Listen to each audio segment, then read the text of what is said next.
Best performance niya sa battle was 7 fucking years ago. Sa gubat pinakawalan. Yung marshal na bumadibag kay Chalice, yun ang aking inaabangan. Kasi yun yung marshal na magaling, na hanggang ngayon ang pagiging marshal ginagampanan. Matapos ang 7 taon, di mo pa rin nalagpasan. Dating rising star, kaya pinuri siya. Yung bars may decency, pero mapabattle man ang musika, nag-flop na recently. Kasi wala na siyang nabuli na malakas sa Trill MC. At naging magaling ka lang sa umpisa na parang PSP. Kaya ito'y sampal sa iyong muka. Ang bugiro ka, diba? Pues pag tinira kita sa puwet, baka malibog ka bigla. Diba inaasar mo akong bading? Oh, teka, wala akong plano dito, tangina. Anong tinitingin-tingin mo dyan? Pinapaikot lang kita.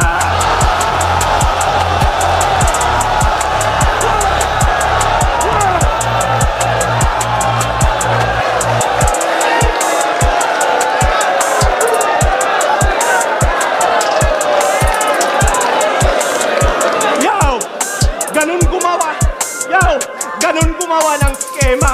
Kakaibang baliktara na tutol. Habang yung crowd nagwawala, yung marshal na kinokontrol.